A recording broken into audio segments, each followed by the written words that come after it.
presented by Maithili Express Music।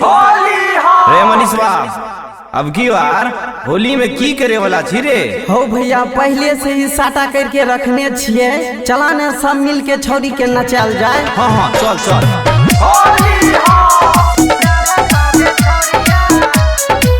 Khushi recording studio बलुआहा।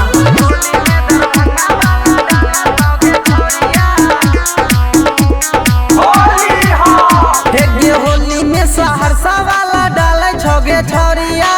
रे मनीषवा कथी डाले के बात करी छी रे? हो भैया तू छन गलते सोचे पर रही छो, रंग डाले के बात कर रहल छी। एक होली में पूर्णिया वाला डाले छोगे छौरिया। एक घूम छी आदि के घूसल को पिचकारी, हेगे घूम छी आदि के घूसल को पिचकारी। भांग खेला के डाल मल तोगे छौरिया। एक होली में सहरसा वाला डाला तोगे छौरिया।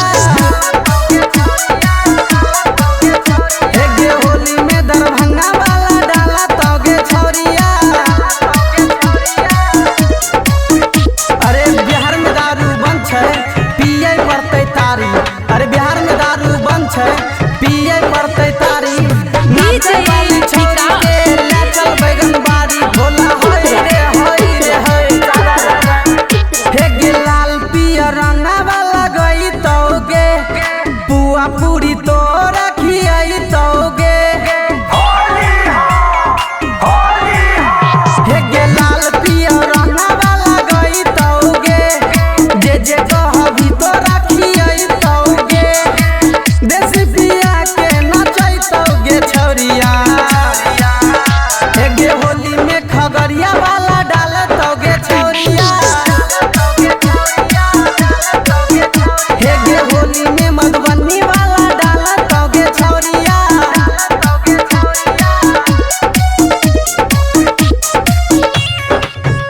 हे होली में मधुबनी वाला डाल तोगे छौरिया।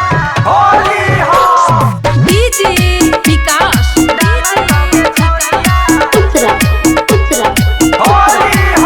हे होलिया में सागरो हाला छौ, यारावा तोहरा डीजे वाला छौ।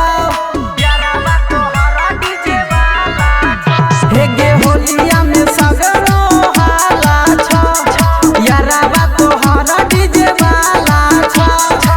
मनीष के गाना खूब बजावे छगे छौरिया। हे होली में सहरसा वाला डाले छगे छौरिया।